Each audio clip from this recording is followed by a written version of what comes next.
the quaint town of Hadley's Hope, there existed this tiny, tucked-away community nestled in the dense wilderness, right? And in it, a well-kept local secret, the Hadley House. This old, decaying mansion, shrouded in, well, horror from a tragic past, filled with tales of the macabre. Now, many moons ago, the Hadley family, right wealthy and respected folks, met their untimely demise on a freezing winter night. The details are still shrouded in mystery, but ever since that night, the house, it's been surrounded by this heavy aura of dread and desolation. One fine evening, a band of adventurous teenagers from the town thought, hey, let's challenge this local law. With flashlights in hand and bravado in their hearts, they went ahead, hoping to debunk these ghostly tales that haunted their dreams. The house, standing ominously against the dark sky as they approached, its silhouette, distorted by years of neglect, seemed to watch them with unseen eyes. The grand entrance, now covered with a thick layer of vines, as if nature itself was like, hey, you shouldn't go in there. But they pressed on. Stepping inside, the air turned thick with the stench of mildew and decay. The once opulent hallways and rooms now hollow shell, echoing their footsteps into the disturbingly silent night. Then, from the corner of their eyes, they spotted it, a shadowy figure, just a smudge in the darkness, standing at the end of the hallway. Fear shot through them. The sudden, realization that the house was authentic gripped their hearts. The figure moved, not like the living, but with the slow, deliberate pace of the trapped and tormented. As they watched, they felt their blood turning to ice. Then, out of nowhere, a sudden high-pitched cry echoed through the house. A cry of anguish, pain, and fear. A cry that, well, didn't seem to belong to this world. That's when they saw her, a spectral image of a young woman, her face twisted in an eternal scream, her hand reaching out as if begging for help that never came. Panicked, they bolted, the house echoing with their screams and the chilling wails of the apparition. The moonlight greeted them as they exploded from the front door, tripping over roots and vines in their desperate escape. After that night, nobody in Hadley's Hope dared to approach the Hadley House. The terror experienced by those brave, or rather foolish teenagers, served as a grim reminder. Their story cemented the house's reputation as a real horror, a place where the spectral remains of a past tragedy were destined to forever replay their dreadful end. And so, the Hadley House stood, its terrifying legacy casting a long, sinister shadow over the town. A chilling testament to the fact that sometimes horror stories aren't just stories, they're true.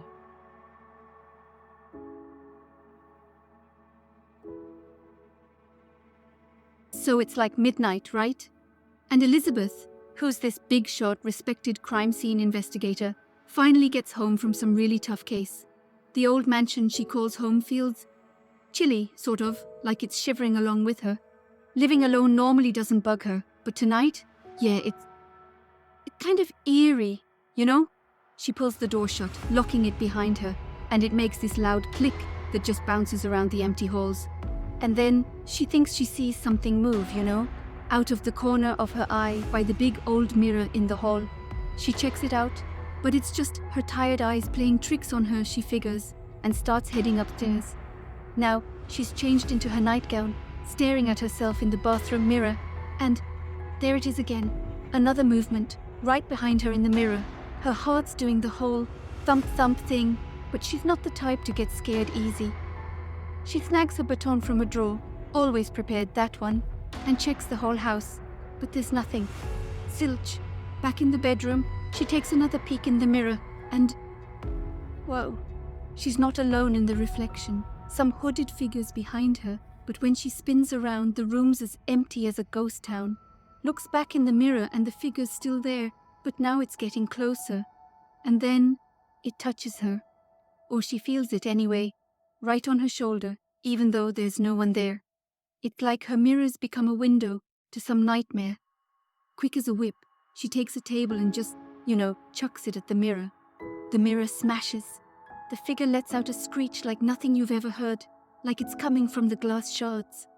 She scoops up the shards, drops them in the fireplace, and the figure, it's wailing as it burns, twisting and turning until it finally goes quiet. Elizabeth, man, she's there with her heart going like a drum, standing in the middle of the mess from whatever just happened. She's seen some stuff, yeah, but this was in her own home, you know? She takes a deep breath, tries to calm down. The house is back to its old silent self, but this time it feels like a victory. The nightmare of her night is over, but Elizabeth, she's not going to be able to look at a mirror the same way again. She's lived through something most people wouldn't believe, but for now, she's just waiting for the sun to rise, for the reassuring light of day.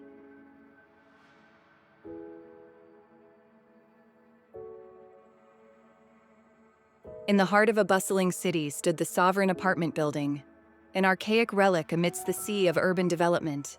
On the top floor resided Room 1313, a unit veiled by stories of the unexplained. Tom, an eager and optimistic man, decided to move into Room 1313, dismissing the tales as mere urban legends. His friends warned him, "Dude, don't you know about the curse?" He merely laughed it off. His first week was uneventful. He joked about it, saying, "Where's the horror show everyone warned me about?" Then one night, as the clock struck 3:13 a.m., the placidity was shattered. The room turned freezing cold. He could see his breath, a misty white cloud in the dark room. Suddenly, the television flickered to life, its screen casting an eerie, ghostly light. On it appeared the number 1313 in static-filled, grimy digits. Tom froze, goosebumps prickling his skin. "What's going on?" The lights started flickering. An invisible current seemed to run through the room. The door to his room started banging violently, as if invisible hands were trying to break in. Tom ran, trying to open the door, but it was jammed. "Let me out!" he screamed.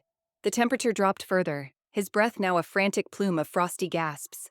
The room felt alive, filled with a malevolent presence. Suddenly, a ghastly face appeared on the television screen, a sight so horrific that it drained the blood from Tom's face. The room echoed with an ethereal, inhuman wail, the cacophony reaching a climax. And then everything stopped. The room returned to normal. The sun peeked through the curtains, the terror of the night fading like a terrible nightmare. Exhausted, Tom fell to his knees, his heart pounding in his chest.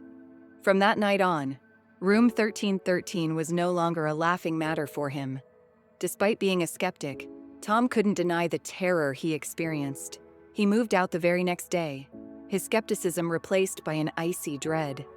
Room 1313, with its ghastly encounters, stood as a chilling reminder of the unknown, a true horror story tucked away on the 13th floor of the Sovereign apartment building. In the seemingly peaceful suburban town of Haven, there sat an ancient tree looming and menacing at the heart of Hammond Park. The tree, known as the Whisperer, was rumored to possess an unearthly nature. A daring, thrill-seeking teenager named Josh often scoffed at these tales. Who'd believe in a haunted tree, he would jest. But one starless night, amidst dares and taunts, he ventured towards the tree, his heart pulsating with a mix of excitement and fear. The tree was massive, gnarled, with spindly branches reaching out like skeletal arms. It looked ominous, its silhouette etched starkly against the midnight blue.